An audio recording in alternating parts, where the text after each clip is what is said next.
That guilt you live with on a day-to-day basis is, was I even truly born again? But why do I speak in tongues then, you know? Am I conjuring up things in my head? It gets to a point you no longer have a hangover. You're just in a constant state of being high. That being sober is now the abnormal state. Wow. You stop functioning when you're sober. You only function when you're high. It's like that mechanic you take your car to and he goes behind and just squeezes a pipe and comes back and repairs your car. This is lockdown time, so there's no traffic on the road. So the car is very fast. And I'm like, if you jump out now, you can end it. And so I put my hand on the door. You've told me the problem. Let's get practical. What can I do? What are we going to do? Like step one, we're going to. And then he told me the fourth thing is commitment. You need to commit to this. And I told him, doctor, there's a reason I'm single. I hate commitment. Have you ever struggled with anything in your life, or maybe are you struggling with something and you're wondering how do I jump out of it and things like that? There are many people who struggle. The Bible says that the temptation that has seized you is one that is not it's not uncommon to man. It has happened before. Many people go through it. But then also it also says that God always gives you a way out of it, a way of escape. Yes? And today we have someone I have someone very special that I'm going to be interviewing, who's going to share with us his story of how he found a way of escape from what he was struggling with. Yes? Welcome, Mr. Arnold. I'm glad to be here. Yes. Thanks for having me here. It's a pleasure to be here. Yes, this is the Online Shepherds podcast. Okay. And we like to just have fun and talk and just know people's stories, where they are coming from, and how they have kept the faith going through their lives. Yes. Okay. Yeah. So we're going to start with your story. I know a bit of it, but then you're going to share with us the full story. Please sit back, relax, listen, and if you have any questions, ask the questions in the comment section, and then we'll see how to go about it. Yes? Yes. Okay, so Arnold. Who is Arnold? Tell us a bit about your history and things. Yes. Okay, Arnold. I celebrated my 33rd birthday recently on 12th April. Anyway, a little bit about myself. Around the time when I joined campus, before actually joining campus, I think maybe what's the main reason why I think I'm here is to share about my recovery from one of my major addictions, which is alcoholism. So I first had my first drink when I was 12 years old. That was the first time I had a drink. The first time I got drunk, I was 16 years old, and I made a fool of myself. You know, I was embarrassed about everything.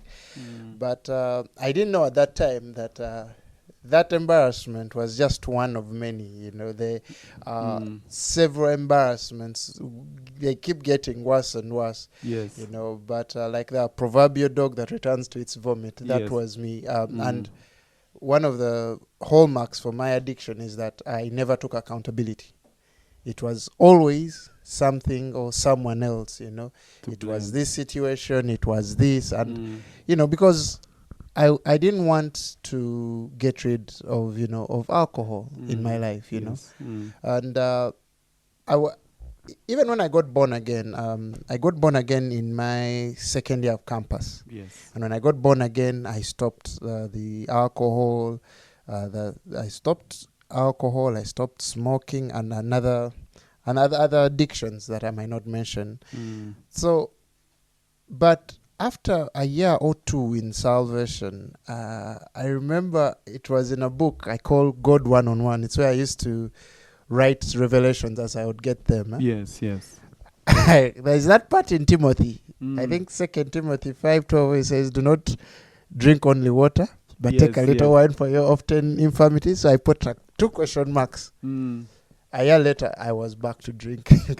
But that was the seed, because I was like, it can't really be bad, you know. Mm. And the truth of the matter, alcohol, the problem isn't alcohol, it's alcoholism. Mm. You get, there are people who can take their drink Mm. or leave it. Yes. But even now, scientists are telling us that 1 in 10 people is an alcoholic. Wow. Meaning, if they take the drink, they don't have the physical ability to stop, you know. Mm. And for me, I am the one who the dice, the chance in the family landed. The dice landed on my side. Yeah, because I used to be frustrated. Everyone around me would drink, and they would stop if there was a need. Or like, oh, it's the celebration is done, they would stop. Yes. Me, I would go on and on and on and on and on.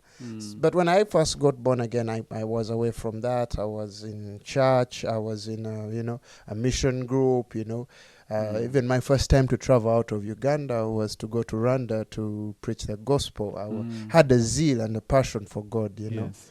But I never addressed that. I never really addressed my alcoholic nature. Right. I just focused on, I'm going to pray, I'm going to fast, I'm going to focus on speaking in tongues, prophesying, the gifts of the Spirit. But the aspects of virtues or holiness were things I never really got into, because I was focused on the giftings, It was in vogue at the time to be able to demonstrate power. So anything apart from that wasn't really important. But having the disease of alcoholism was growing in the background. It's lacking in the mind.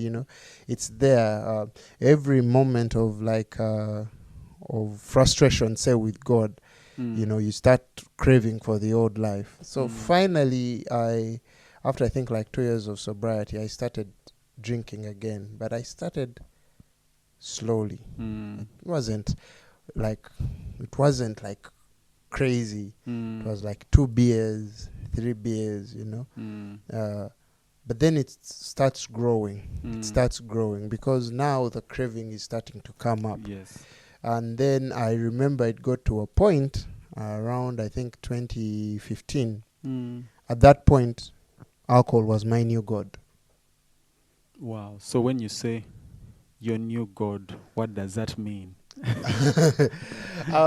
Every deity is worshipped. There are rituals concerned with the worship of deity. Yes. You'll find that some Indians, they will light sticks and bow their heads.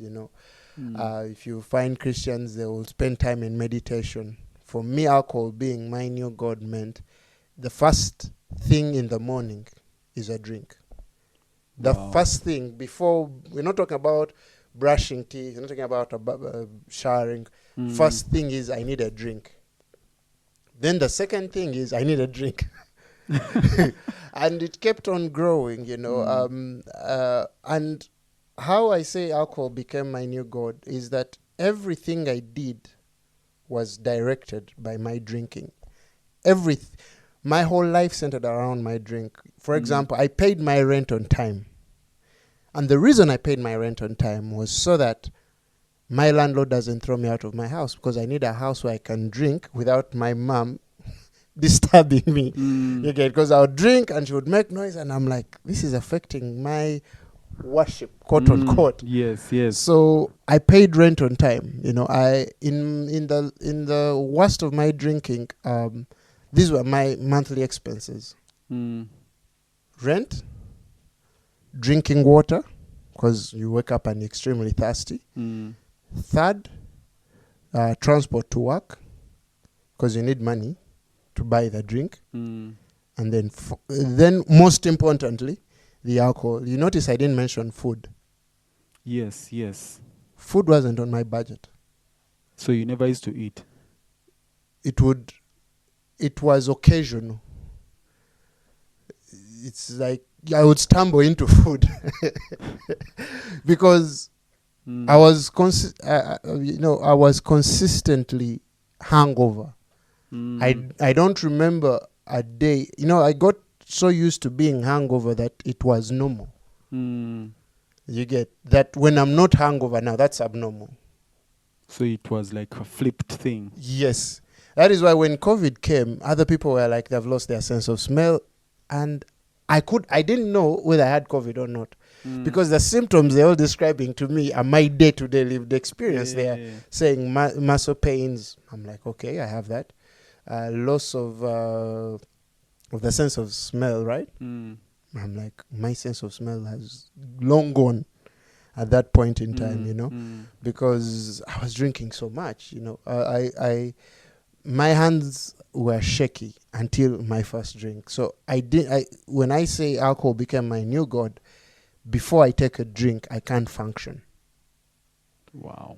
Because there were days, literally, the only thing that got me out of bed was the thought that if I don't go to work, I'm going to lose my job. And if I lose my job, I won't be able to afford drinking. And therefore, I have to go to work, do the best that I can so that I can be paid, so that I can drink. Wow. That's what it means when I say alcohol became my new god. I had I had a relationship at a time. I was dating, but I realized I couldn't drink and date. So I had to let go of one. So which definitely I had to let go of. Because with alcohol taking up precedence in my life, I had no time to entertain anyone. Every conversation was geared around that. Every meetup, every program. If you tell me, oh, we are baptizing a kid this Saturday, I'm like, yeah. Is there alcohol? If you tell me no, doop, I don't need to come for that. Why am I coming? And yeah, and the reason why alcohol, and this was something I later discovered when I entered recovery. Alcohol was not my problem. Okay. Now that is a bit hard. Alcohol wasn't my problem. Life was the problem. How do I live? And I had no solution. When you hear someone killing themselves, life has asked them questions for which they have no answer. They have no answer, yes. Because I went to that place.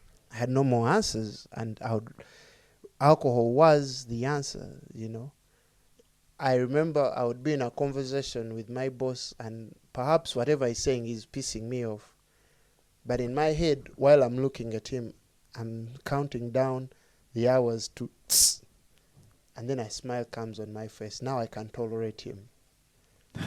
Because I know in a few hours I'm going to drink, and whatever anger I have towards him, whatever sentiment I have towards him is going to be drowned in the bottle.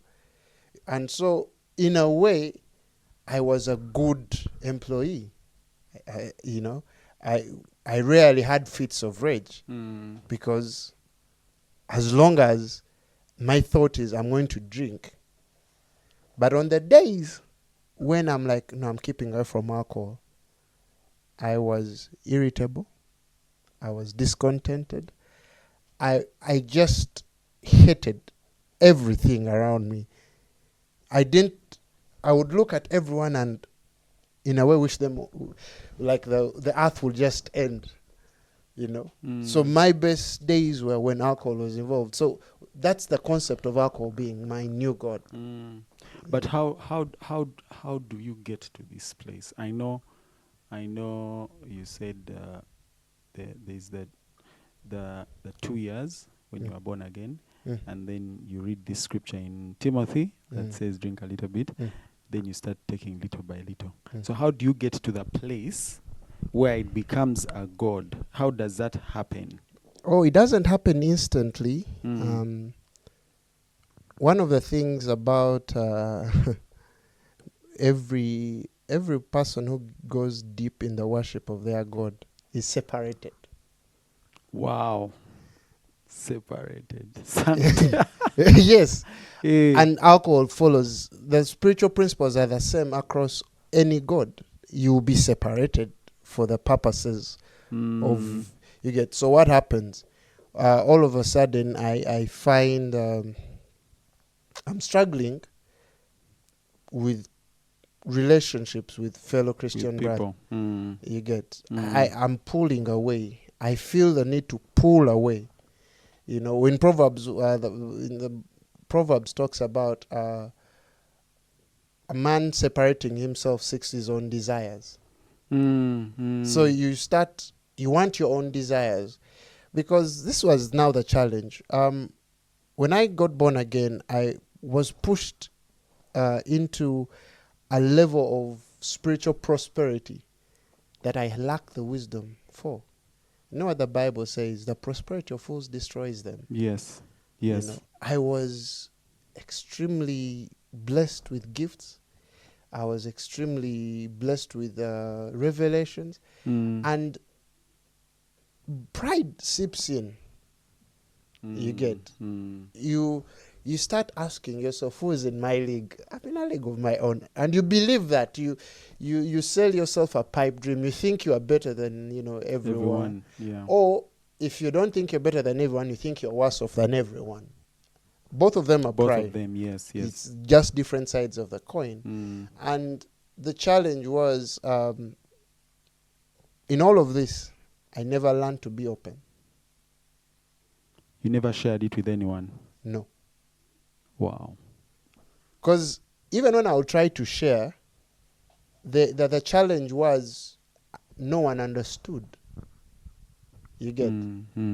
Because I read somewhere in James, confess your faults one to another. Yes. Pray for one another that you might be healed. Yeah. Many times when I would confess my faults to a Christian brother I've confided in, they had no solutions. That answers a very huge question why sometimes people keep away from church. They are like, you're telling me to just pray, but my kid is starving. And I don't see the atheist praying, but their kids don't suffer with this. And so I went through that, and I don't blame anyone, I can't say, oh, this person was bad. No. It was that I needed help, and perhaps they didn't also know how to go about it. And I don't blame them, All we knew was to pray. We were at campus, we were holding prayer meetings, praying, and, which is a very good thing. But I've learned also that the most important thing that the Bible says, this is the most important thing, wisdom. Yes.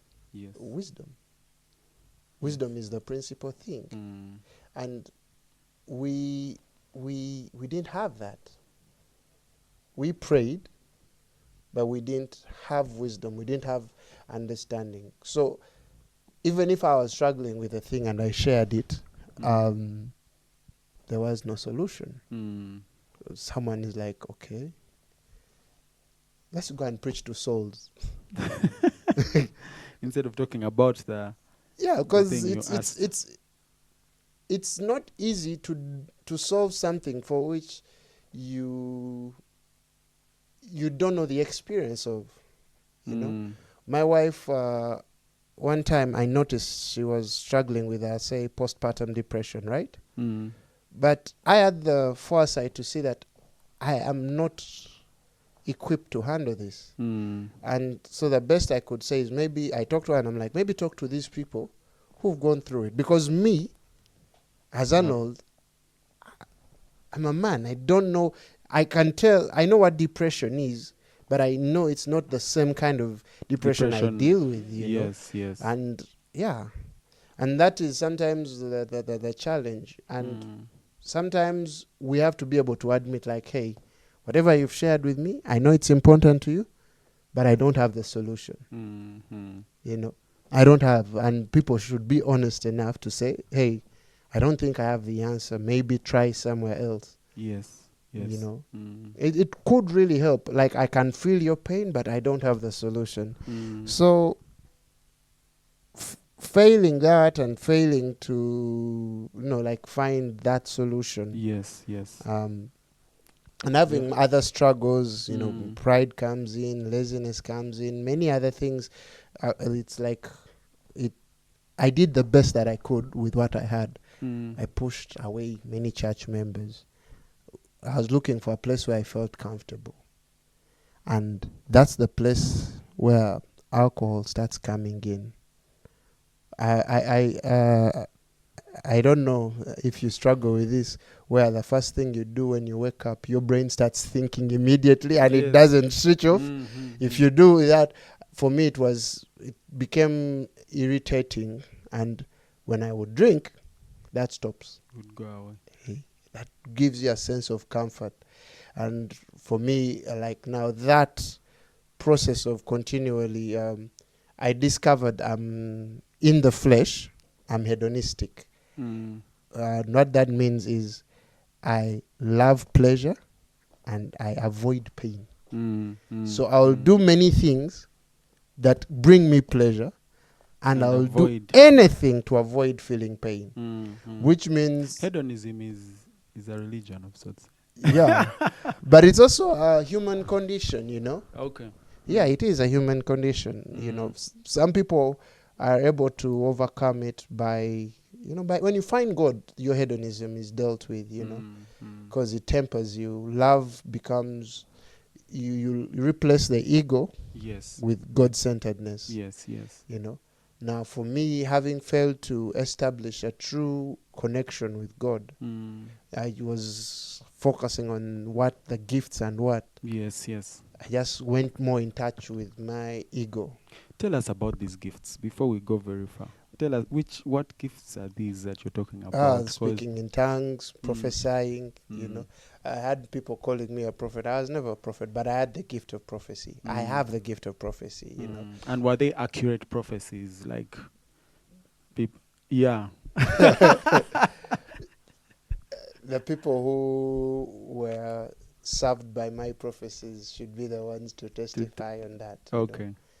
But God was really generous with me, And the problem is I never understood why I had these gifts, And the challenge with gifts is the place of receiving gifts is not from a place of discipline. The it's a gift.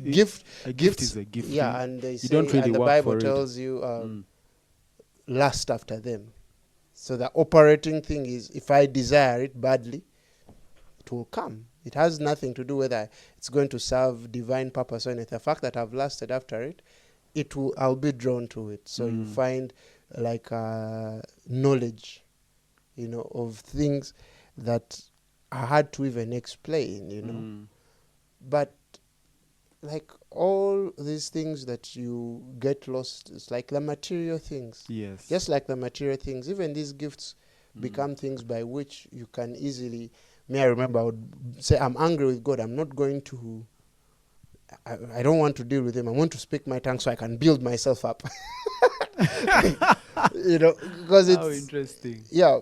And I summed it up, my experience, and that time when I left God and went into like the prodigal son, my prodigal journey. Yes. It was, I thought God was a cosmic bellboy. Okay. Break that down. Yeah, I'm going to break that down. Yes. I thought I am a person who is addicted to control. So I like to be in charge. Yeah. So I'm like, okay, what do I need to do to make sure that God does this? So I'll do this, and then say, now I have done this. I need you to do this. I never related with God as an entity, as a person, but rather as a force. And a force is not something you have to understand. It has to just do what it needs to do. So you do things expecting that this is what the outcome is going to be. So if you're telling me, lay hands on the limb and they will walk, if I lay hands on the limb and they don't walk, what's happening here? Are you defying your word? You know, if you tell me to build myself in my most holy faith, praying in the spirit, I'm like, I've done that. So am I built? I never looked at him as a person with feelings and sentiment. That was never my concern. Why? Because I was also never in touch with my own feelings. I avoided them like the plague. You know, I was ashamed of most of them. You know, but that meant that I never had I never really built a true relationship. Yeah. And I struggled because the only aspect that I could understand was his judgment. So Wow. the weight of that judgment. So when I relapsed back into drinking, the other thing that drove me further into drinking was when people would meet me and say, "Hey, Arnold, omubuulizi w'enjiri nafe otwegaseeko eno," and you're in a bar and you're trying to get drunk and this person is bringing up the fact that you used to post on Facebook. Yes, What happened? Yeah. And the guilt now starts eating at you. Wow. So the guilt, the shame, you know, the resentments, the fears, and also the fact that you don't know how exactly you moved from one day preaching, you know, that Shireka train where the train passes, standing on the road and saying, "Yes, alokolera awonya," to now seated in a bar drinking. And people are like, what happened? And it's a slow process, but when it's happening to you, it's split second. Quick. Yes. Because you are plagued with those memories, and then like the guilt you live with on a day-to-day basis is, was I even truly born again? Like, but why do I speak in tongues then? You know, am I conjuring up things in my head? You know, yes. The promises the prophecies I gave my family that I'm seeing. Did I lie? You get? And it becomes extremely confusing, especially if you've tested the goodness of the Lord. Yes. Because now it's heavier judgment. You wake up and you feel the weight of it all. And so what do you need? You need, like I told you, hedonism is to avoid the pain. Yes. So you're not drinking for the excitement anymore. You're just drinking to avoid the pain, yes. the shame, the yes. guilt, you know. I remember having moments where I'm like, I want to delete my Facebook page. And there was always that voice saying, no. And I'm drinking, and my cover page had the word grace. Wow. And I want to delete it, and there's a voice saying no. And the worst moments is when you hear his voice while you're in that state of debauchery, saying, I love you. Now that's worse. Because you thought he hates you. And now he's telling you, I love you. But you can't get better. You can't get better. Wow. So you had that voice constantly. Would this be like in a state where of course you are in a consistent hangover state, you would still hear the voice? Yes. Wow. So you're trying to wonder why, and the more he says that, the more angry you get. Because like, but why can't you then help me? I'm like, I'm failing. I'm dying here. You know, I'm about to lose my job. I'm losing my mind. Mind you, you get. And it's like, no. And in fact, this is the interesting bit. There would be moments in my drinking where I would talk to someone about Christ. Really? Yeah, but at that point it was more of maybe God can save him.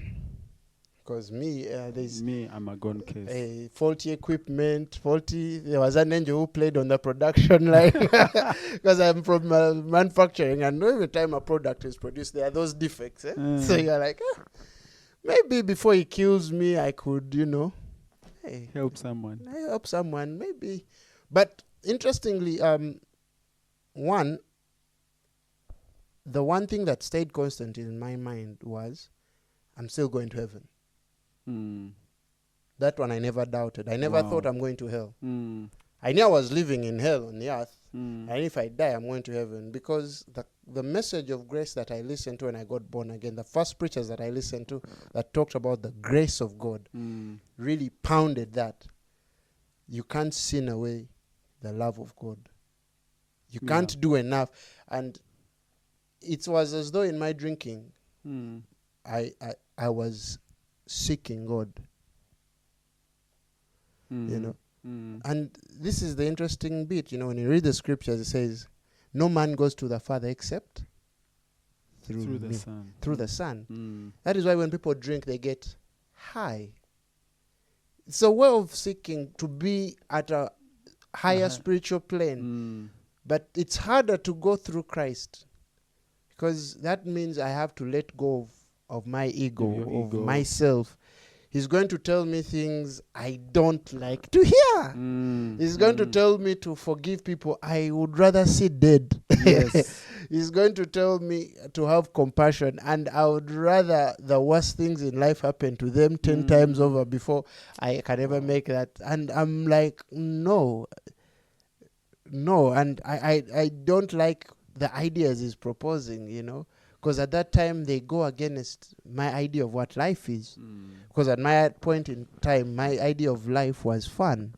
Yes. And he's talking about discipline, and he's talking about, you know, compassion. He's talking about selflessness, you know, and he's talking about love. Yes. And I'm like, what does that even mean? Yeah. But my drinking, and amazingly, through all of that, God keeps doing wonders in my life. There was a prophecy. I remember attending a fellowship one time. How I got my job. A prophet comes to me, looks at me, tells me, your mom will get you a job. Now, my mom is a teacher. I'm an engineer. But I think one of the concepts of faith is laziness, and human laziness. So I was like, I don't know how God you're going to do it, but since you're saying my mom will get me the job, I'll stop putting in effort. I went about my business. I love that prophecy. And true, my mom got me my first job, and it's the same job I'm still doing. Wow. Yeah. But that's God doing that even while I'm drinking. You know? Because and I was doing so many things wrong, you know. There are things I can't say here, given the audience. But you wouldn't come from that and think God is going to show you any goodness, you know. I went to see the doctors, and when they would draw my blood, I would go across the bar and drink, because I'm like, whoo, did I survive today? And every time they would call me back negative. And I would repeat the same pattern of action over and over again. Go, test, fear, get a negative result, repeat the same action, do it over and over again, you know. But the Bible says the goodness of the Lord leads to repentance. Yes. It's not his punishment. So how did I move from that hopeless state? I have something I wrote one time when I was drinking. I would like to read it for you. Okay. This phone has been with me through my years of addiction. Wow. It's the one phone I never lost. It's a miracle. Actually, I would like you to read it, and just don't edit anything, but you can see the date. 2019. So it says, I will quit alcohol and enjoy the beauty of sobriety. Not because people constantly judge me for my drinking, but because I want to be a better version of myself. The Lord. Okay, you are still the Lord go. Sam. After I wrote this, I blacked out. Wow. I didn't finish this because I blacked out. So in the morning, I look at it, I laugh, because I needed a drink after reading this. But this is 2019. I got sober in 2021. Wow. 2 years later. At this point, I'd given up. Mm. But I had this hope that, I don't know, maybe in a million years, maybe something would happen. I didn't know what it would be, but I don't know. I just hoped. And my hope came around. I got sober on June 20th, but the 9 days before that, at that point, drinking now had taken to levels because we were in lockdown mode. Yes. So we're at home. I'm at home, locked down. I don't have to wake up to go to work at 8. They are still paying my salary completely. I don't have to spend money on transport anymore. That's now cut out. I'm around my alcohol. By that time, I was also now doing marijuana. Wow. And I was also doing mijaj. That's chewable tobacco you put under the tongue or something. And yeah, I was drinking. And so the last 9 days, I stopped eating. If I could force myself, I could eat one samosa, not the big one, the small one, and maybe a glass of juice. That's it. For 2 days. What? Then after that, drink after drink. So which drinks are we talking about here? Are we talking about like the thing was beer or when I would have money, I would drink a beer. It would be Nile. When the money reduces, I start drinking Torero. When the money reduces, I drink whatever is available. To keep going. Yeah, there was nothing. I'm like, if it's there and it's alcohol, I'm your guy. Wow. So if it's Kasese, it's what, as long as it will push me keep the need on the other side. On the other side. So in those last 9 days, so I was doing a lot of like Torero. Because also beer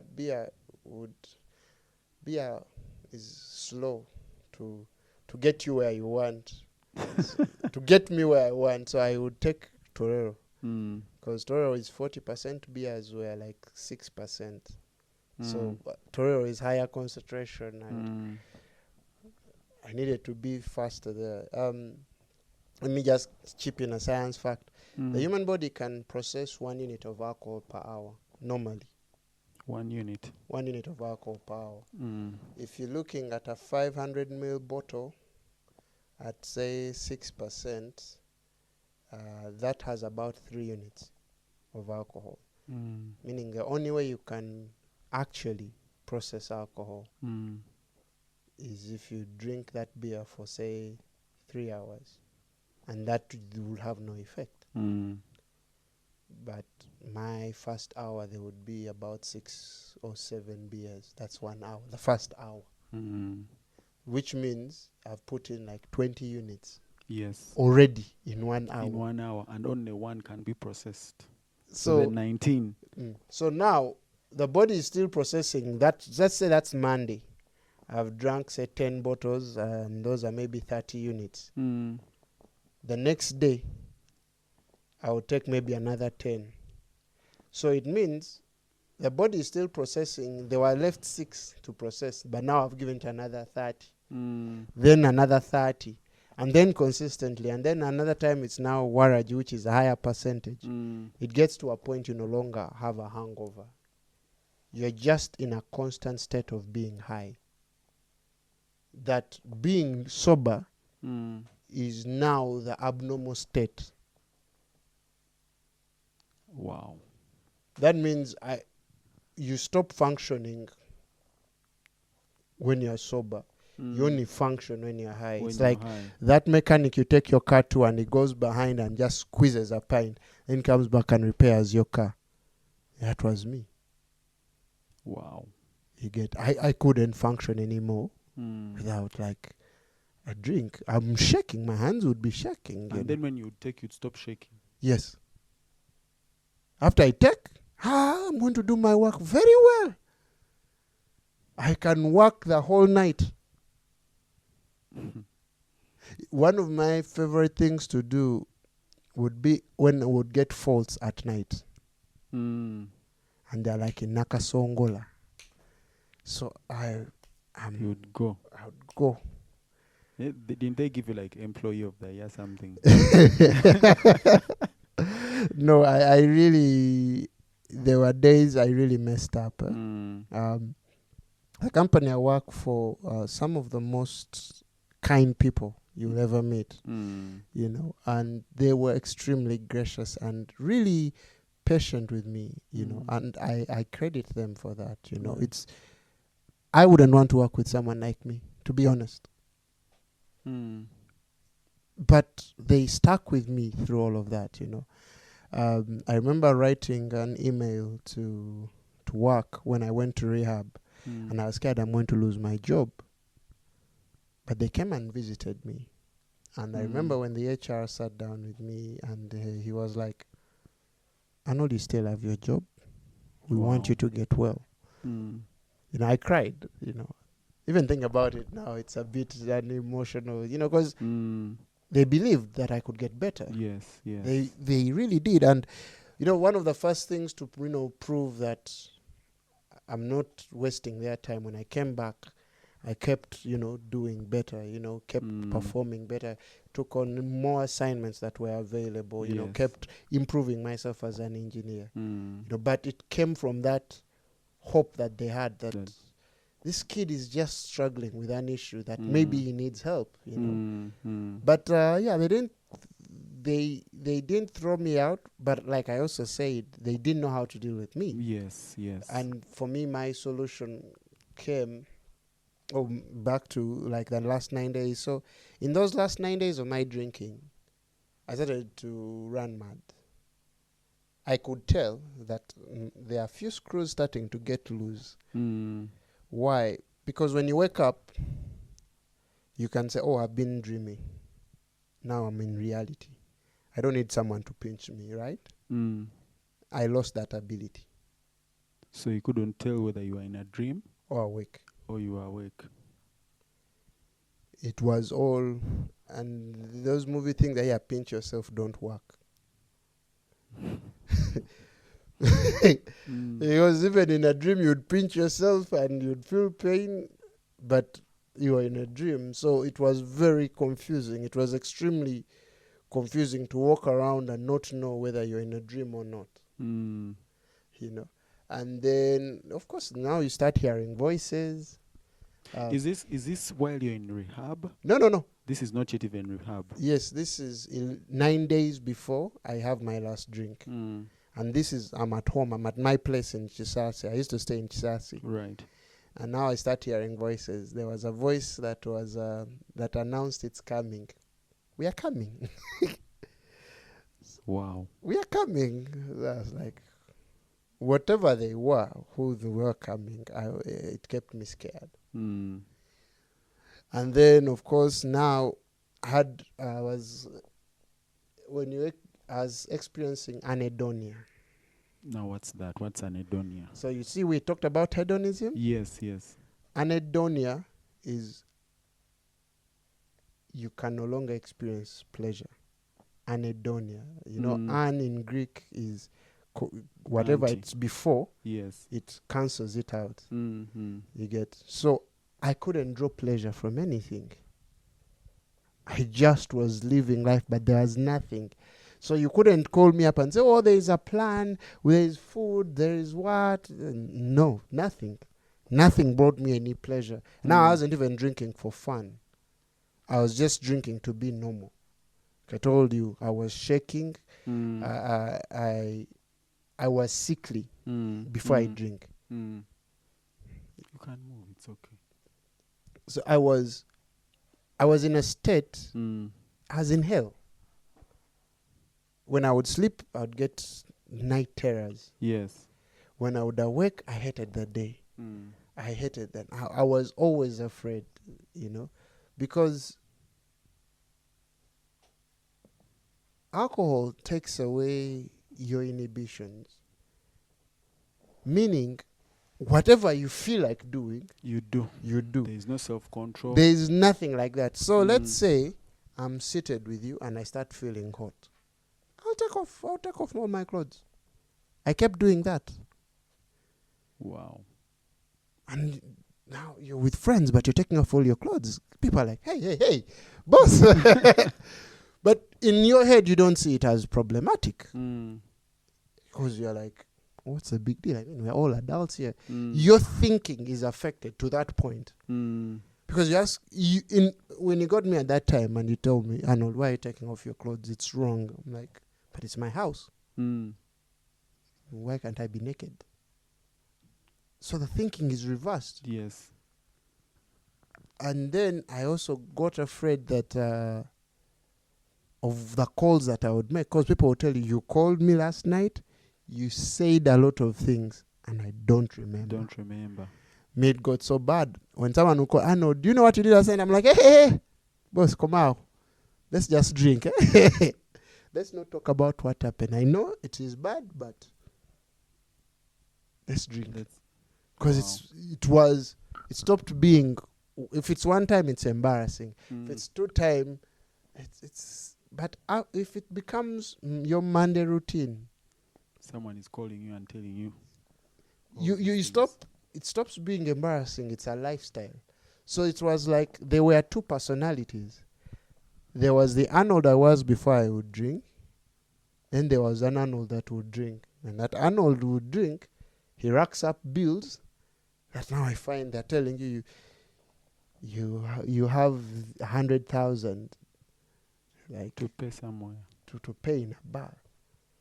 But you don't even have transport to go to work. So how did you rack this up? How did you, in a Kafunda of all places, where a beer is 3,000, so how did we jump to 100,000? I tell you, no, last night you were the chairman.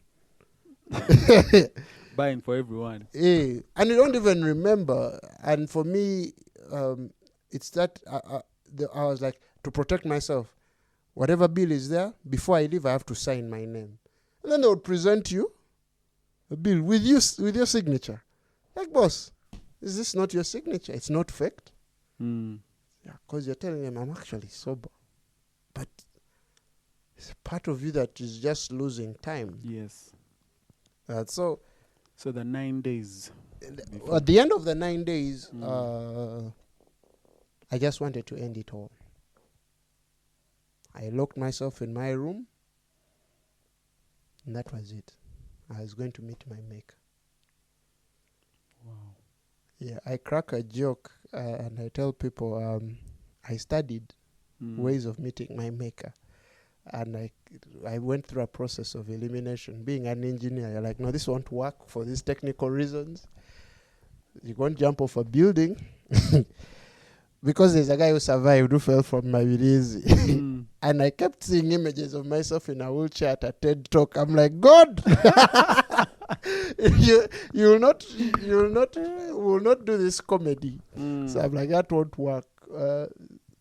Poison, like, no, that is not going to work because they can go and they blow your stomach, right? That won't work. A gun would have been the most obvious one, but I didn't know where I could purchase it. So I was like, okay. Yeah, but I had planned to kill myself in a most gruesome way. I was going to embed a knife into my throat. What? Because, yeah, the voice was telling me, yeah, that's what you're going to do. You know. The one which was saying, we are coming. Or this was another one? I think they were one and the same. But the guys who said they were coming, later I'll show you what they did when they came. So, of course, the concept of self-harming while using had become commonplace. Because I think on this arm, if I took off this shirt around here, take it off.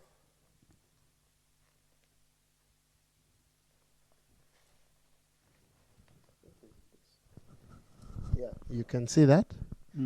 That was me sitting in my house at night and running a blunt knife across my skin. What? Several times until I bled. You know, So, so you're saying that state where there was no pleasure in anything, and you were not even fearing pain. no, that was later. This is before that state. At this point, I'm experiencing too much pain, emotional pain. I'm trying to numb it out by exerting physical pain. Physical pain. So you focus on the physical pain. The physical pain becomes pleasurable. What? So you keep cutting yourself. So you get a knife, you drag it across your skin. I believe it's also, when you read about the story in the Bible about the demoniac, he used to cut himself. Yes, He used to cut himself, isolate himself, and what did he do? He used to be also be naked. Yes. Isn't it amazing that in our generation, people do the same thing? Yes. They isolate themselves. They don't want to be where there are people. And then they love to stay naked, men and women, and then they cut themselves. They harm themselves. The Bible told us about this. This is demonic activity. Same thing. You know. Wow. I wasn't possessed. But even if you're not possessed, you can be oppressed. Yes. And for me, that is the manifestation, because the thoughts and everything, so I kept doing that. Now, explaining to people at work the next day why you have cuts on your arm was an interesting feat. Hey, Arnold, what happened? You guys also have a lot of, you guys asking too many questions. Let's get Manu Wajidabie. What have you get? Because you really can't tell them that this is what I'm dealing with. Yes. But this was like 2 years before I wanted to commit suicide, because at that point in time, this was happening now commonly, dealing with emotional pain and self-mutilating, But I think I went through this once, and then the other things started that I would do. Yeah. But so on that last 9 days, we're talking about the last 9 days, that night, I want to kill myself. I don't. And the reason I don't is a voice comes. Before you go out, at least let your people find your body.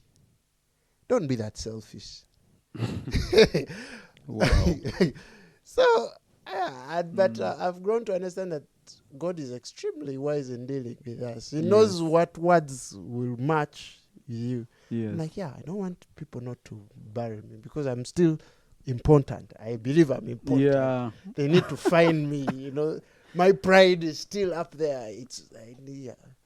So I didn't want to call up my sister, so I called up a friend, my ex-partner, and like, hey, could you pass by here in like 2 days with my mom and sister and show them where I stay? I don't know how, but she knew exactly what I was about to do. She's like, don't. I'm like, don't do what? She just said, don't. And she started crying. I was like, the reason I didn't call my sister was I didn't want my sister to stop me from doing this act. So I called this person trying to deceive them so that in 2 days they come and find my body. And this person starts crying. And then it irritates me. And I'm like, okay. That was June 19th. And I'm like, okay. I'm going to stay alive for 1 more day.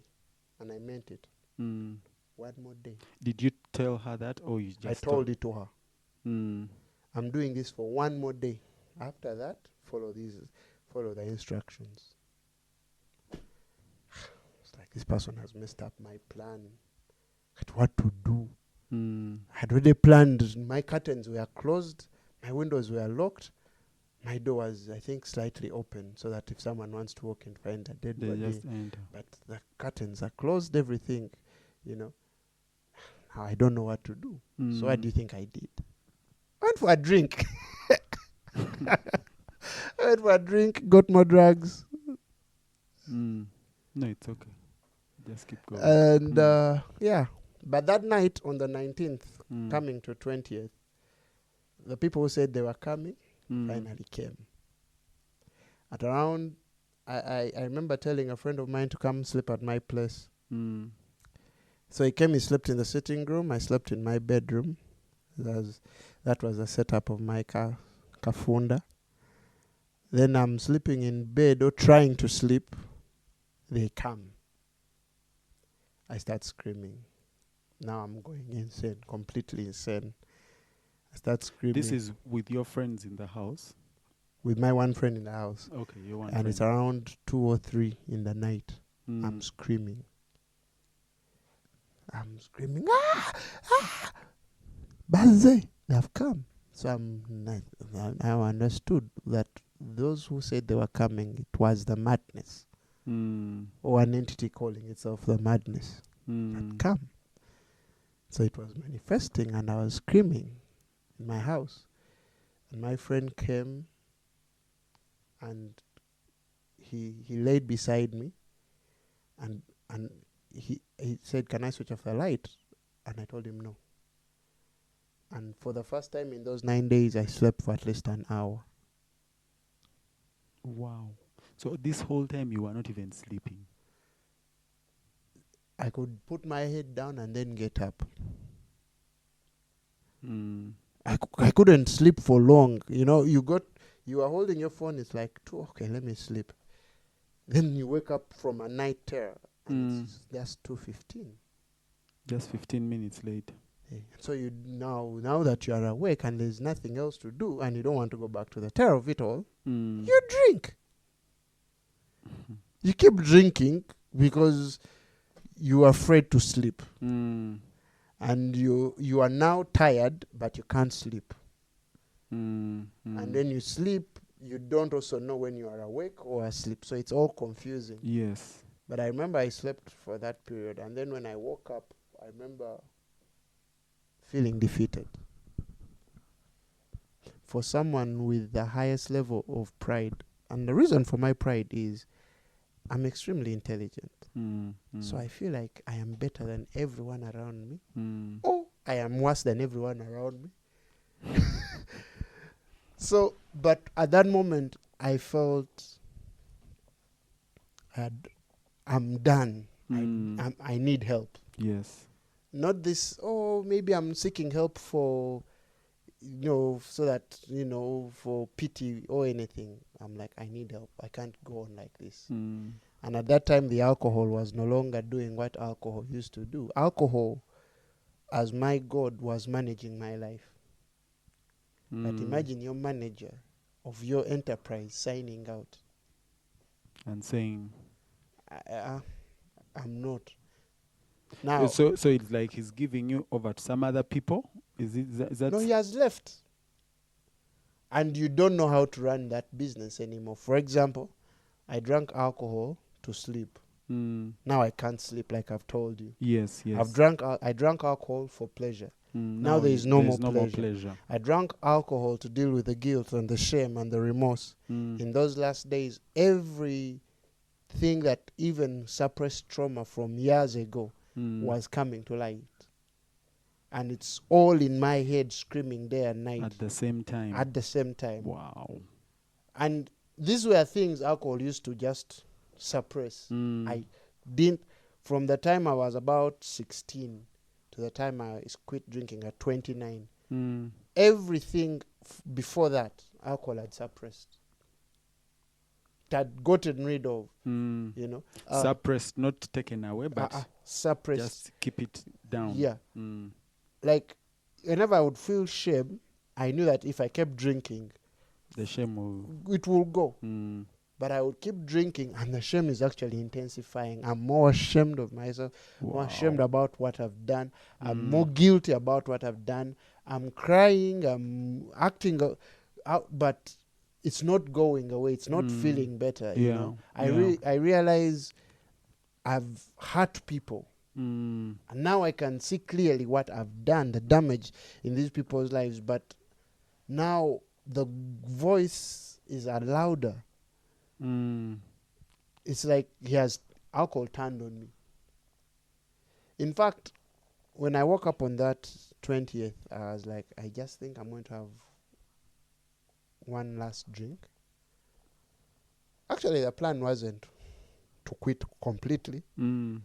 It was to quit for that moment, and then maybe if I take maybe a week or two, and my body settles down, alcohol will return and manage life better. So I had my last drink on the 20th of June. I had it in the morning with my friends. I invited them. We drank, and then I was like, I need help. So said, maybe let me first try Butavika. So I went there. I got on a phone call talking to a friend. Butavika dismissed me. Why? Why did they? Because they kept calling my name and I was on phone. So when I came back to talk about my problem, they're like, no, you go. I remember I felt even lower because I'm like, even the mad people have rejected me.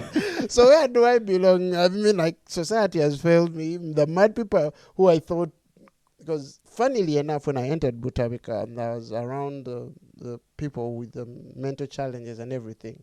I felt at home. I was like, yeah, but even these people are throwing me out. So I hit another rock bottom.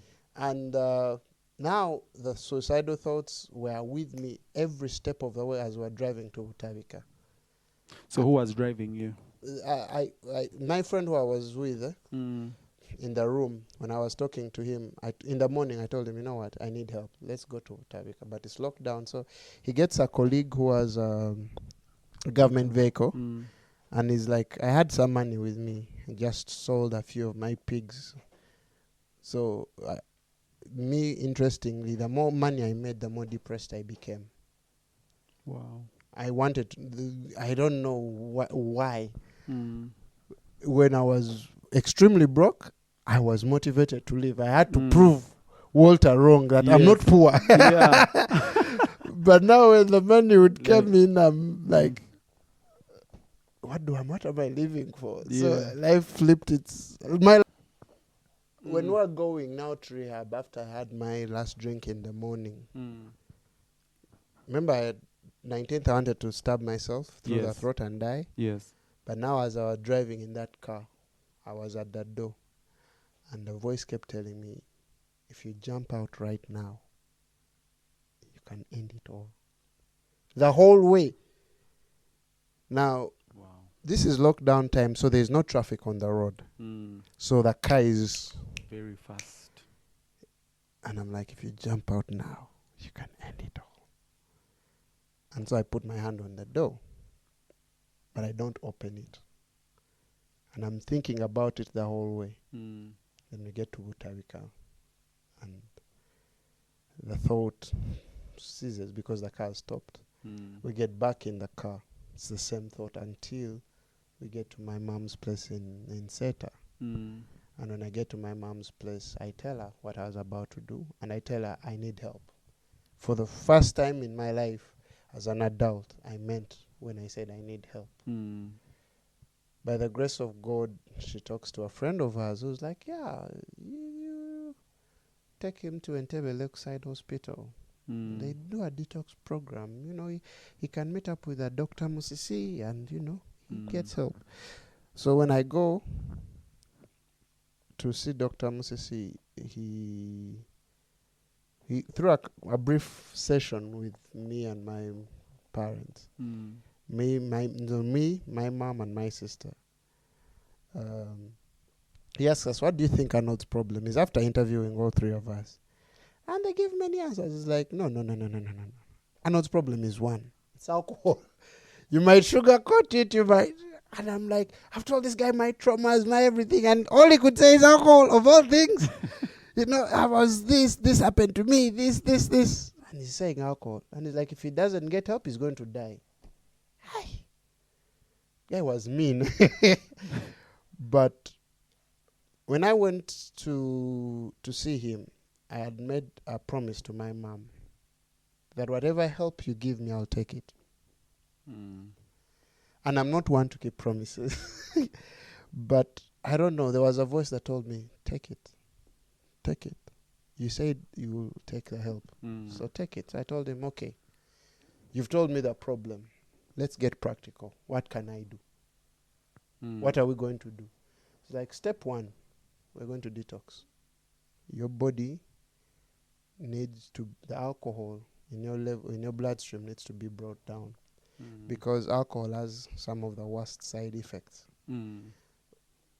When I had my last drink on the 20th of June, by afternoon time, the withdrawal symptoms intensified. By afternoon, I started hallucinating. Like, you see how we are here talking? We talk for an hour, and the next thing is, you are never there. I was talking to no one. Now, you see, that expression, that was how frightened I was.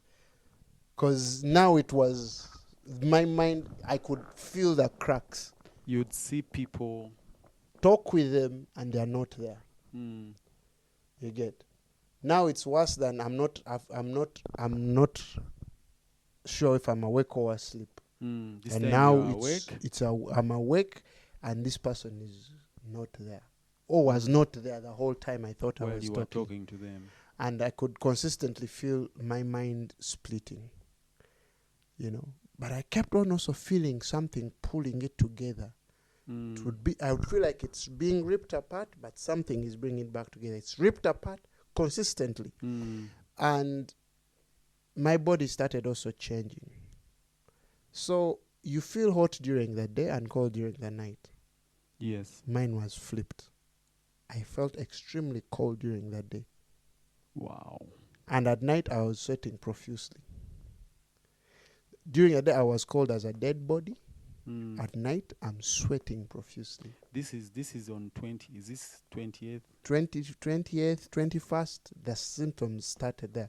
Because I drank in the morning, and then the hallucinations began, in the afternoon. So you would say, okay, maybe it's the alcohol, right? It continued. By the time I went to see Dr. Msita, I think I'd been at home at my mom's place for 5 days. I didn't drink, but I was also catatonic. What is that? It's when you are in a fetal position. You don't move. You are like this for a whole day. You can't move. Like a fetus, eh? Yes. You're in one position. You can't move. I couldn't go to the bathroom, so they brought me a bucket right there. Wow. I couldn't move. So where is this happening? It's happening at your mom's place? Yes. Because when my friend told me, should I take you back to your home? I was like, nope. I nearly killed myself in that house. I'm not going back. Take me to my mom. Okay. So I'm in that state. And of course, I have no appetite for food. But my mom is not the woman you tell no. So she just kept bringing food and putting it there. So I would eat maybe one slice of pineapple for some time, and then maybe a glass of water. She would inspect that. I think on the third day I started moving, but I moved from the room to outside, just outside. Okay, pause right there. So you said Dr. Mrs. talked about detoxing.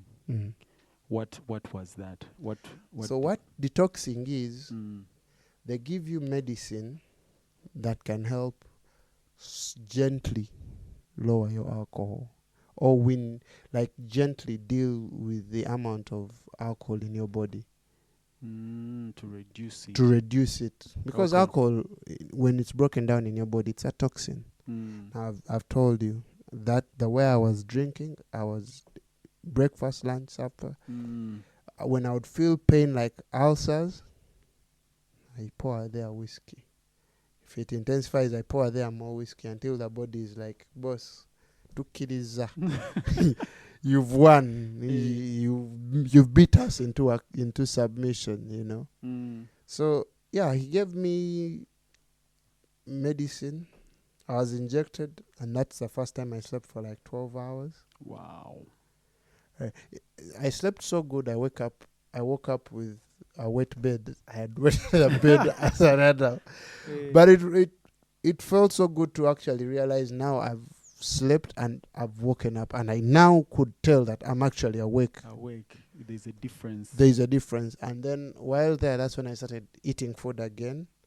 I started getting some form of mental clarity. The body was going, like it was losing the toxins.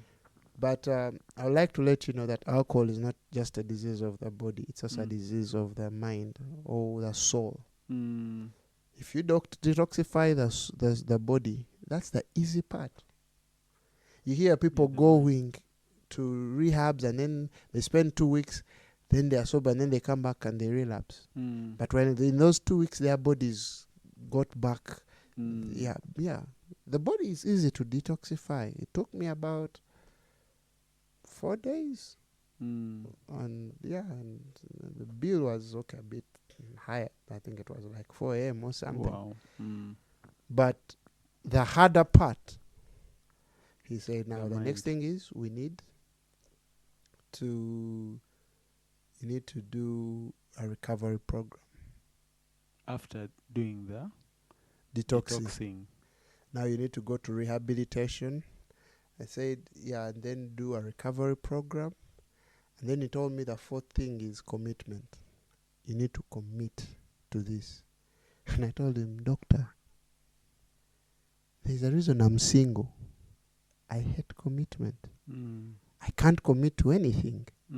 I failed. My own life is that. It's like, well, you have to do that. Like, okay, that's the help that's available. And a voice spoke to me. You just have to do one thing now.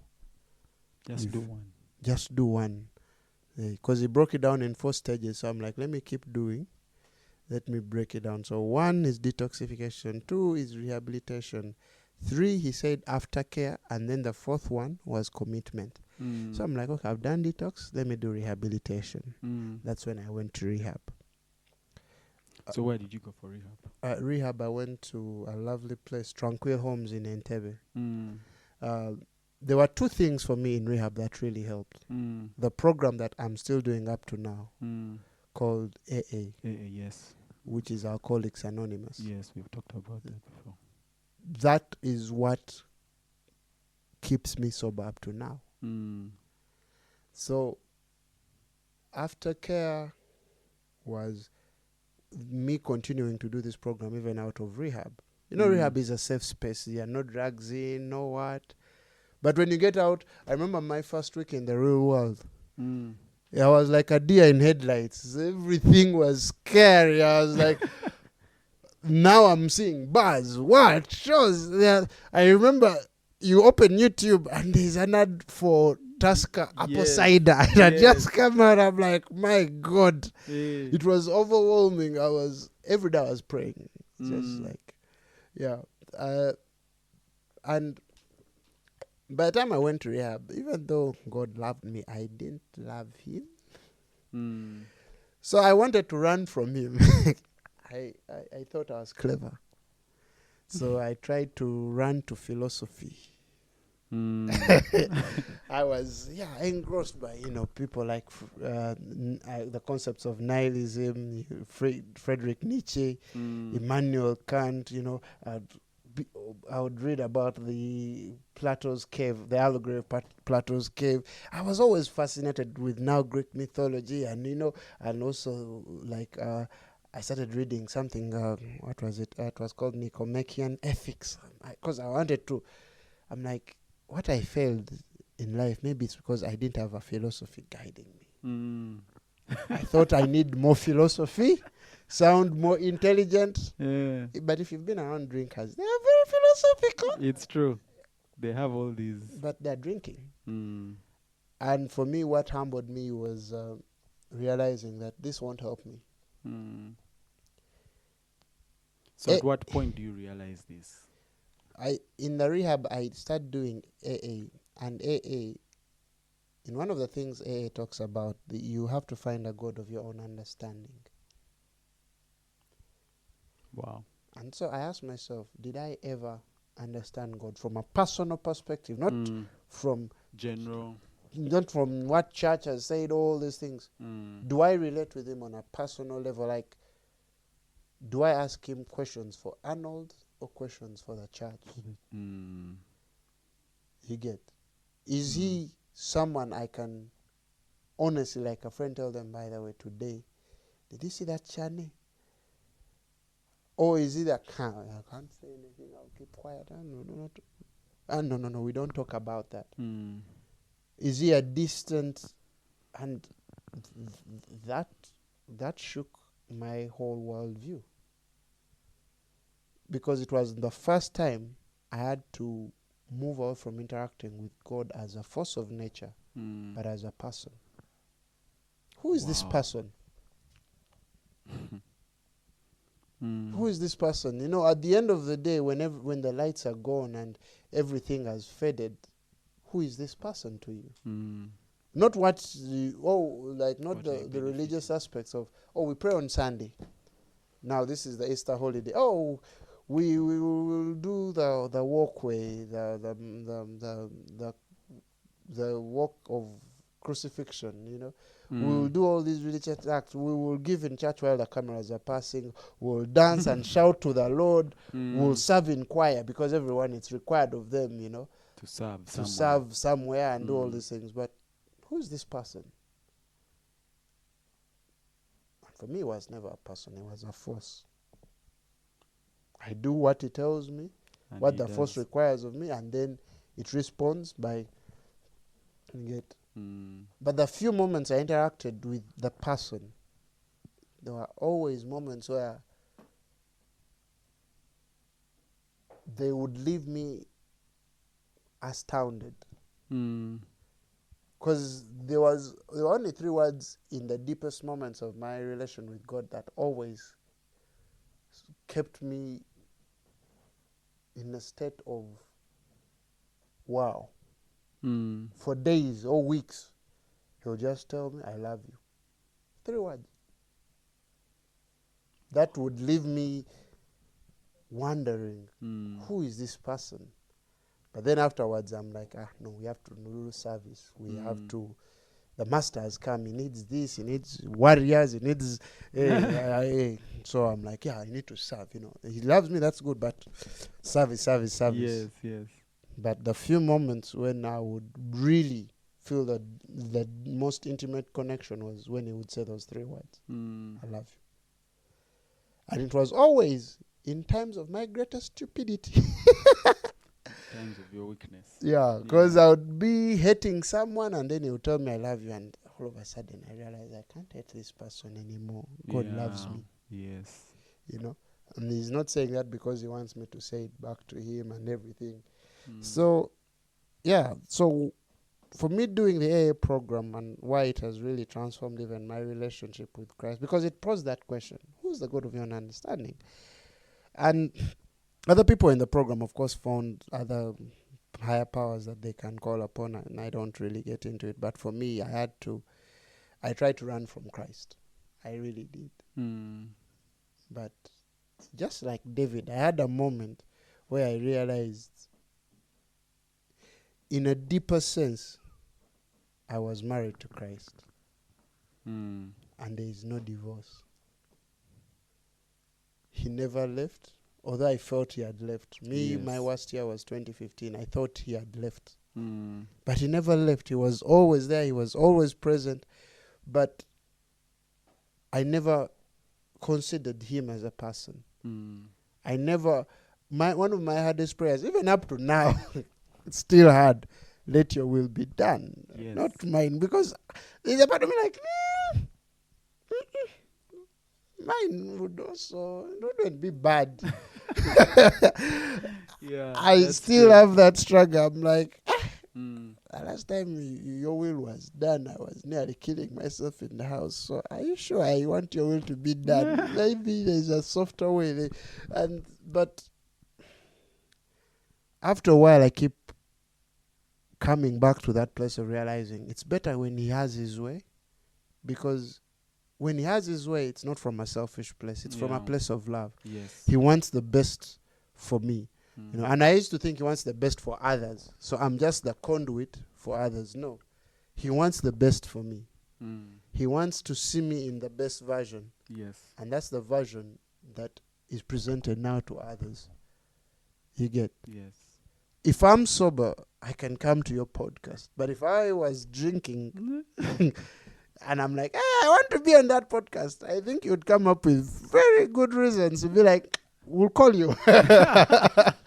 You know. Yes. But and I kept, they told me this program of AA is a selfish program, you know, because you have to take care of yourself. You have to do things that benefit you. But funnily enough, when I work on myself, then in a way, I always find people are saying, oh, Arnold, can you do service? And I'm ready to do service. Yes, that's true. Not because I was doing it for service, but I was selfishly working on myself. Yes. I was just looking for a place in God. Because by the time I start my new life on June 20th going forward up to now, I was like, I needed God to take up all these other responsibilities. He was the new CEO, and there was a lot of backlog. Yes. I need you now to counsel. I need you to be a comforter. I need him to be a father. I need him to be a mother. I need him to be a teacher. I need him to be a friend. There's the paperwork. I was just saying, this guy left a lot in my. By the time I was done drinking, my mind was affected. I couldn't remember people. I could see their faces. I couldn't remember their name. When my colleagues at work came to see me in rehab, I couldn't remember their names. And these people I've worked with since 2018. Wow. It's 2021. You've spent hours with these people and you can't remember their name. And I was like, and they were shocked. It took me, when I got sober, I wanted my brain back. You know, I wanted to be able to function normally, because there were huge mental gaps. Huge. Alcohol had affected the way I think, the way I reason, and even my thinking capacity had been severely diminished. So I'm like, God, can't fix this. We need this fixed. You know, and I tell people, my mental capacity is better than even when I was a teenager. Right now. Wow. Right now. I think clearer than when I was a teenager. I'm doing more, you know. Yes. Now, but I know it is not my strength. You get? I know it's definitely by the grace of God. Yes. Because I have a new manager. You know, he's in the driving seat, you know. Though I keep fighting for that seat. I'm like, Jesus, take the wheel here, but for this one, yes. In case of Katikale, you drive, okay, let me change gear sticks. Yeah. And you know, God is a jealous God. He's like, please sit back. And me, I'm like, speed. You know, if you're a driver and someone keeps saying, Master, this is too fast. Hey. And man, I really feel for God, because I'm consistently telling him, you're too fast here. You're too slow here. You're too fast here. This is beyond what I'm ready for. And I'm like, no, God, we've talked about this for years. Yes. And it's like, trust. I'm like, But it's been, AA brought me back to God. That's what I could say. Wow. In a simpler place, you know. You know, I am part of church. I fellowship at Fanero, you know. But for me, and this is the thing, Fanero has helped many people also get sober. And even at AA, we know this. We know that we don't have the sole custody on sobriety. There are many ways people get sober. Yes. But for me, AA was what made sense. Church didn't make sense. You know. Because you could kind of answer many of the things, or they And when I was thinking about it, even as I was coming here, I realized that God knew that the approach to Moses is fire. a burning bush. Mm. But the approach to Solomon is a dream. Wow. So he's like, yeah, I can meet you where you are. You are not at a level I can't reach you at. Wow. And for me, that is, so, I've had some people say, no, there is that program. It's not a church program. It's not. No, look, people need to meet God. But also, God meets people at where they are. Yes. Sometimes we want to have this is what will solve the person's problem. No, it's more important that the person is saved.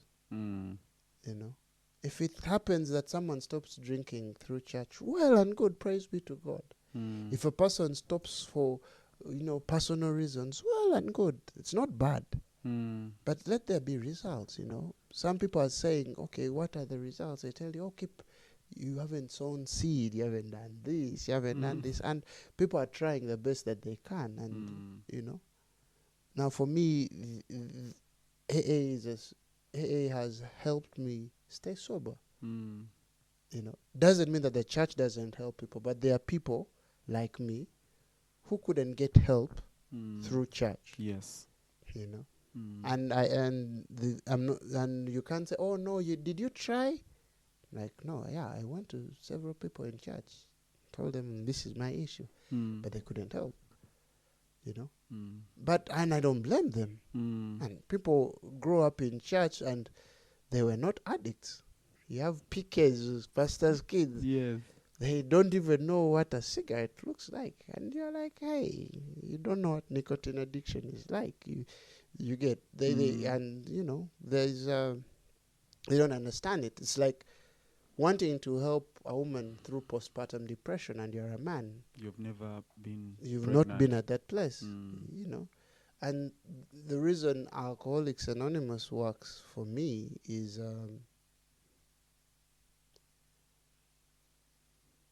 the fact that the people in the program are like me. I've been there before. Or I like you. Are like me. I've never sat in the room, had someone share, and I'm like, I can't relate with that. It's like you feel like God is revealing your secrets through other people. You're like, how did this person know that? Yes. And so it helped me deal with the loneliness. The first time God says that something isn't good, it's not good for man to be alone. Yeah. That's the first time God says something is not good.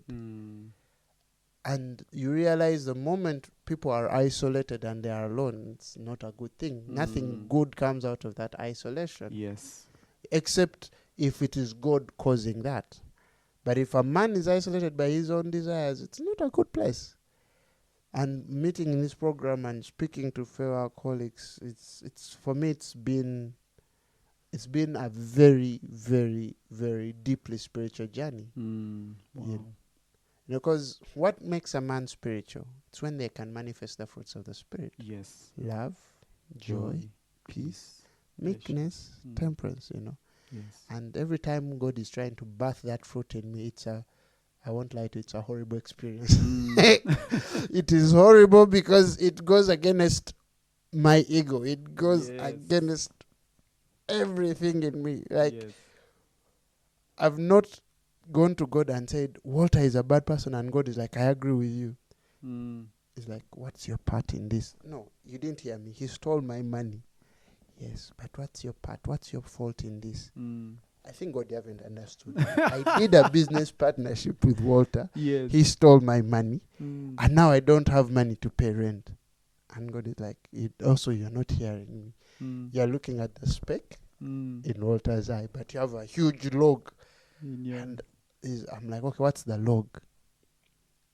Unforgiveness. But about Walter stealing my money? And God is like, what didn't that concern you? What didn't concern you about that? What does that have to do with anything? And that's, for me, the hallmark of spirituality. God is not going to deal with Walter. He's going to deal with Arnold. Your inability to forgive is perhaps the blanket that the clock by which Satan is having access to your life. Yes, yes. You think that, Walter stole my money, from that day on I've become poor. No. Your unforgiveness made you untrusting, and it made you push away every form of investment. And that has nothing to do with Walter. You had it from a long time ago. Walter stealing your money is not the issue. Because those are the excuses of why are you drinking? Walter stole my money. And you drink and you act a fool and you do all these things. So when God meets you, he's like, look, Walter is Walter. But I'm not dealing with Walter here.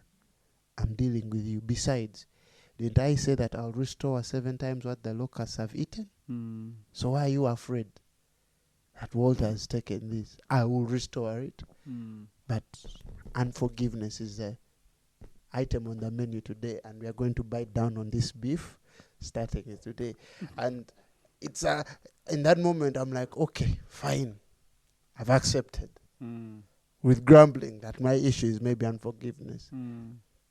What does the program, like I'm giving you a few excerpts of the program, how it helps me deal with, say, resentment. Yes.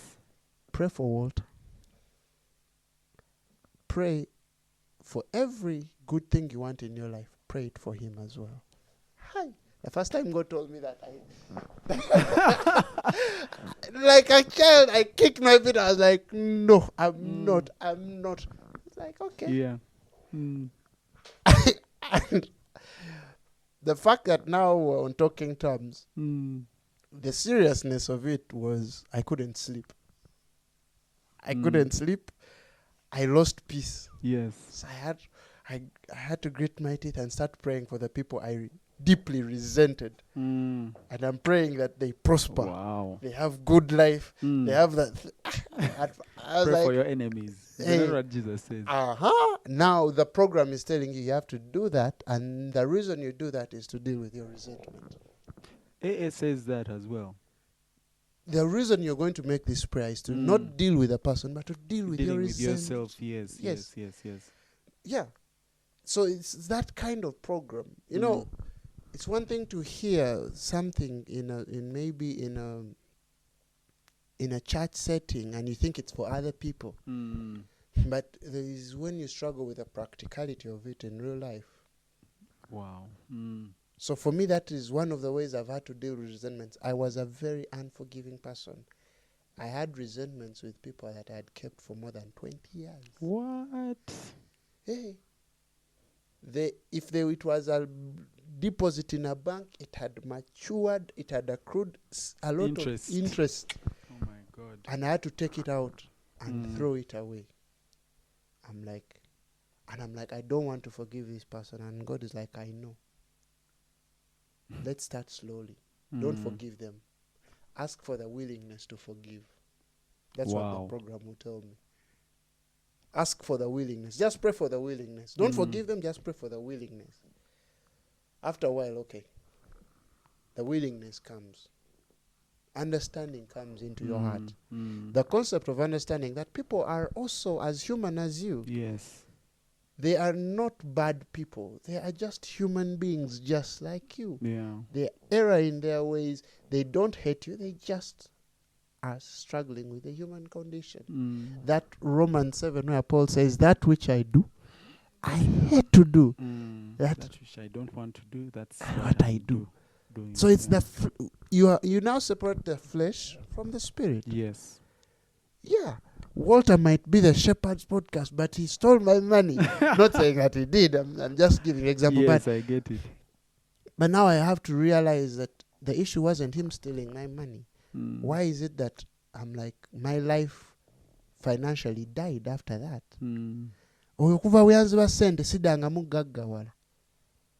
Is it Walter or is it unforgiveness? Because I saw these things eating away at my life. Wow. I couldn't forgive. I tried. I couldn't. I prayed, but I couldn't let go. But when I was like, first pray for the willingness. Pray what you want.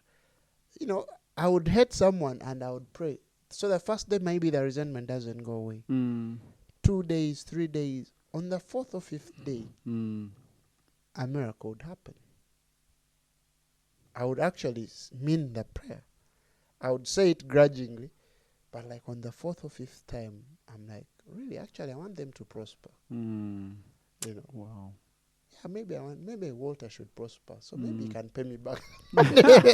It's still from me. You know, of course, it would be selfish. Some part will be selfish, but that's how I've had to grow.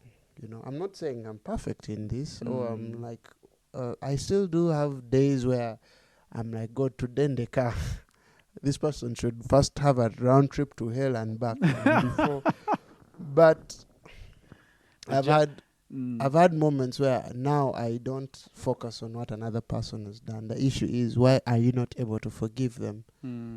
Because think about it. To be Christian, you have to be able to forgive someone 77 times in one day.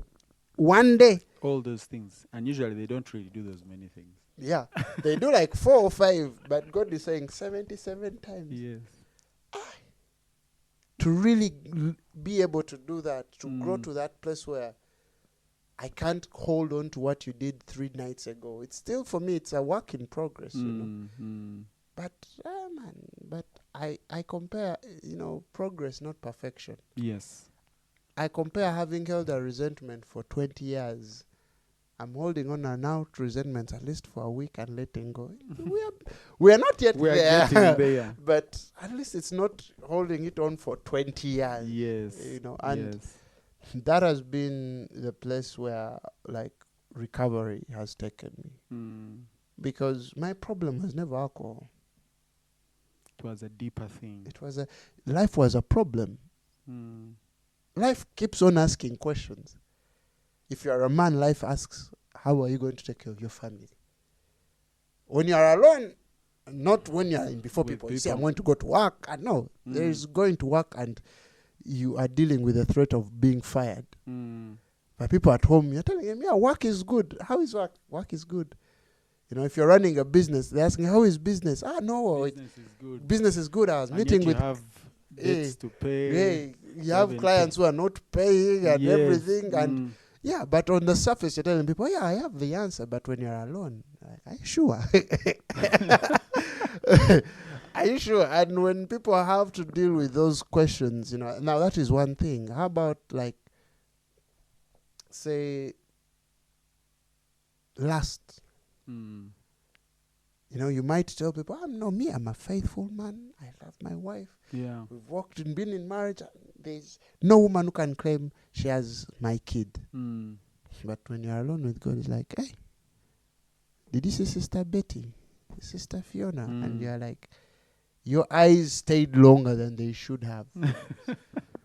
Your eyes stayed longer, and now God is like, you know, to me, that's adultery. And now you are like, okay, how do we now deal with it? Because life is asking you a question, because now you're feeling guilty about it. Yes. And sometimes what do people do when they feel guilty? They turn to religion, so they attack other people. Yes. So I focus on pointing out the speck in your eye and ignore the look. Yes. There are these who become, what is it called? Theology police. Hey. And I'm like, look. Spirituality should be you. You. Wow. Are you able to go at night and say you've actually been at peace with God, with yourself, and with man? When you go at night to sleep, are you at peace with God, with yourself, with man? And for some people, we are like, that's not important anymore. Ministry is what's important. We are building ministry. We are saving lives. We are touching people. We are impacting societies. It's always about other people. Yeah. And not necessarily about you. And people can tell the hypocrisy. You know, I've had the blessed opportunity to share about my story, even with youth, you know, with schools, teenagers, and the teenager comes up to you and is like, what you're going through, what you went through is, and they're opening up. Like, yeah, we other people, when they talk to us, we couldn't listen. Yeah. Because they felt there is a layer. They're hiding something. Yes, They are telling us everything is good. You ask a Christian, how are you? My God is my provider. And you're like, but sister, I'm not sure you have what to eat for tonight. How can you say those in Zion? You're quoting so many scriptures, but the truth of the matter is you're going to sleep hungry tonight. It's true. What are we doing? What are we doing exactly? We now have decided to put on makeup, cosmetic. My life is perfect. Whitewashed tombs. Hey, whitewashed tombs. And people can smell that. People can sense that. And they're like, there's something not right here. And me, I couldn't. Me, in all honesty, I could try to put on something, but after a while, I'll be like, nah, something is missing here. Yes. Yes. And if it's not, because I'm like, even in my early days of salvation, I'm like, if this word says it can raise dead men, show me. But, someone tells you, but we raised someone. I'm like, no.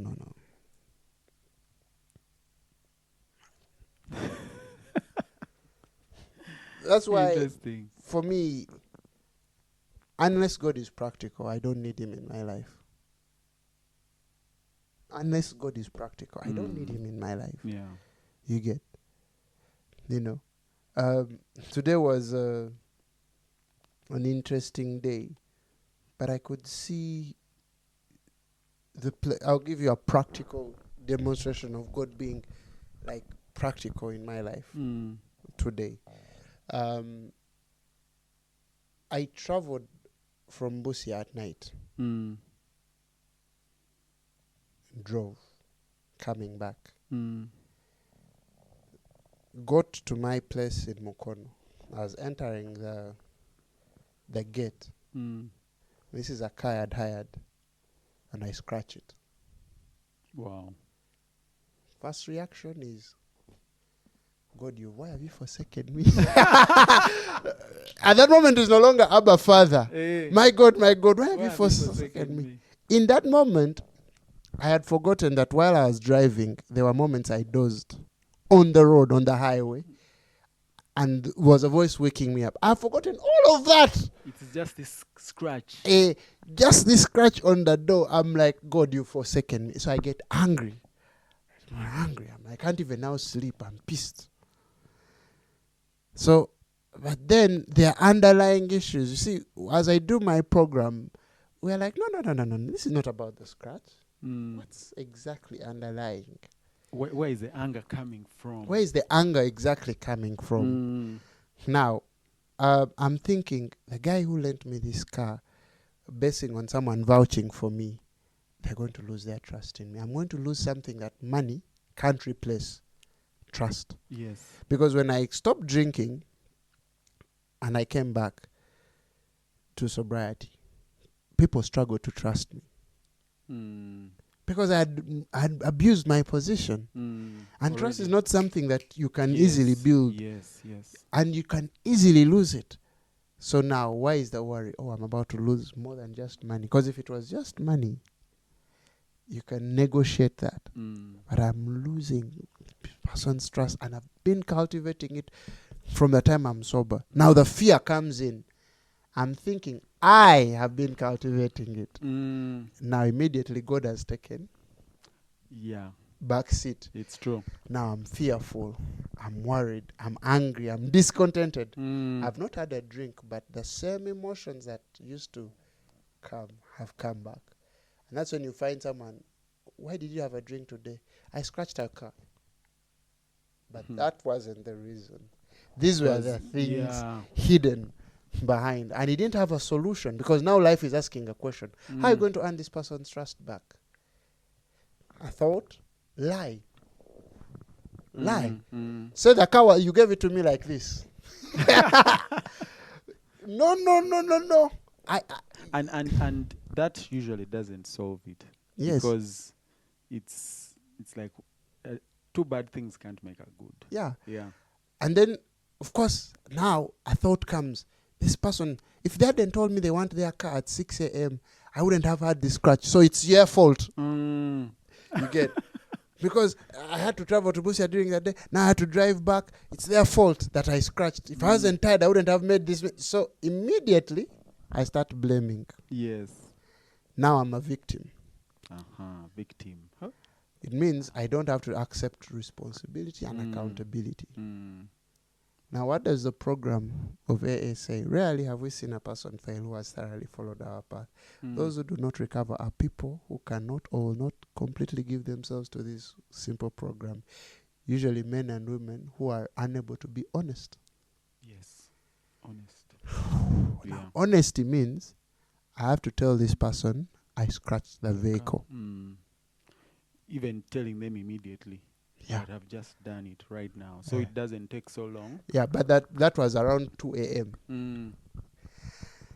So I can't sleep. I'm like, oh my God. I'm frustrated with this. I'm frustrated with myself. I'm thinking about it. But then I get to work. I drive. Can't sleep, so I drive to work.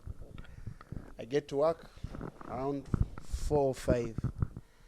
And then the practicality of this is, Arnold, you're thinking about so many things. Yeah. You're thinking it's going to cost a lot of money. You're thinking about... At that moment, I realize, you know what? I get to work, and I'm having now a flood of emotions. Yes. Emotions are starting to overwhelm me.